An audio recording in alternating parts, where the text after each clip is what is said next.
Good evening. Foggy conditions on Highway 16 near Maymont, about 47 kilometers from North Battleford, caused a chain reaction pileup earlier today. Warman and North Battleford RCMP were at the scene of the collision. They say about 25 cars and 6 semis were involved in the incident.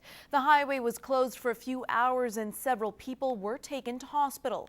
RCMP say it appeared there was a collision between vehicles traveling in the eastbound lane. Shortly after this, a second collision happened on the westbound lane where vehicles slowed to view the eastbound crash. Police say because of the fog, additional vehicles crashed or went into the ditch. 8 people were taken to North Battleford Hospital, while 4 people were taken to Saskatoon. Stars Air Ambulance also flew in 1 person to Saskatoon. Officials add no hazardous goods were involved and alcohol was not a factor. The highway has reopened.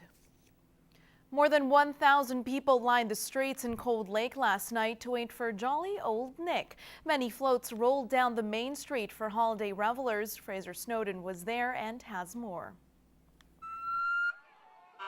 The RCMP, Cold Lake Fire Squad, and many other guests took part in the festivities. The annual tradition was welcomed with kids all bundled up for the chilly weather. 5-year-old Jameson loved every minute of it.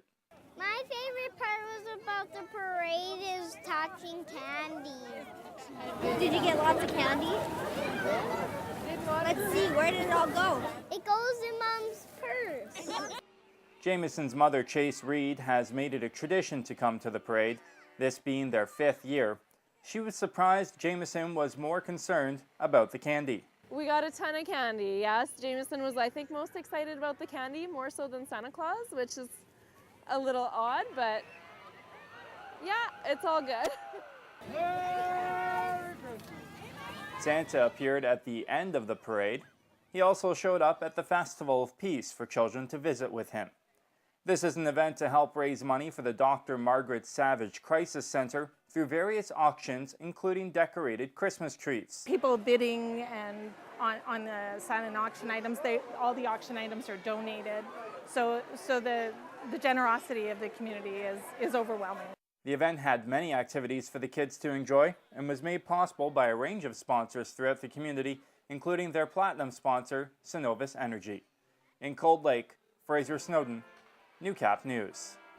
Parents and kids gathered earlier this week at the Art Smith Aviation Academy on 4 Wing for a unique science fair. The school, which is now part of the Northern Lights School Division, was holding its annual Aviation Expo. Fraser Snowden reports. From studies of the F-35 jet to the explanation of how a plane lifts, it's clear these kids have a passion for airplanes. 10-year-old Balaj studied the SR-71 Blackbird for his project with his classmate Kenji. It was my idea because when I was little, I learned a lot about planes, and I see a show in the movie, plane in the movie, the SR-71 Blackbird, and it was pretty cool because it got fast. Nikki, who is also 10 years old, worked with them on the project about the jet. As part of the presentation, they built a cockpit. He sees the expo as more of a hobby than schoolwork.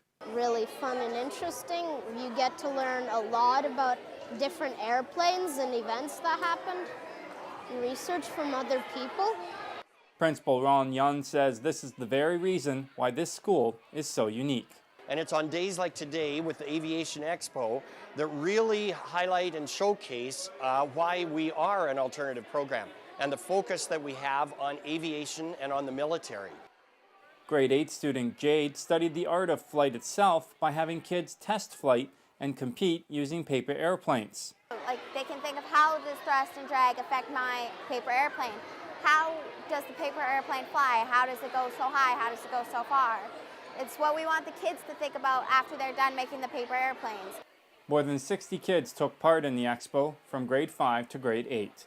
In Cold Lake, Fraser Snowden, Newcap News. You may have seen them around the city over the past year. The Saskatchewan Air Cadet League is busy doing community service and a variety of fundraisers. Our squadron runs on about 70% of fundraising dollars. So for us, fundraising is a huge thing because all of our programs for their youth is free of charge. Their uniforms are free of charge. The events that they go to are all covered by us. Today, the lucky winner from the car raffle received $15,000. A 50-50 cash draw also took place. Rebecca Labonte says the squadron of about 40 kids are learning valuable skills. Leadership, they do different types of aviation learning. We do a number of gliding trips a year. We try to get them up in the air and get them as knowledge, but even just the morale building, they're learning things. Their next big fundraiser is helping out at the Lloydminster exhibition in the spring. Santa Claus is coming to town. Next Saturday is the 6th annual Here Comes Santa Claus event. It's a day full of Christmas activities geared towards the whole family. Gingerbread houses, cookie decorating, and hay rides are a few of the things you can expect. As well, this year there's something new. We are happy to have bouncy houses and carnival games for the kids to play. There's also a chance to win a trip to Disneyland for 4, and Heather Clegg says it's an important initiative that the whole community gets behind. It doesn't happen without all these different sponsors, all these different people in the community who see the difference that it makes when it comes to families being able to spend time together, especially when it's the Christmas season, because it's so nice to be able to do something together and not have to worry about how much it's going to cost. The day wraps at 5 p.m. with fireworks. You can see a full list of the activities planned for December 7th at 959lloydfm.com or in the Lloydminster Source.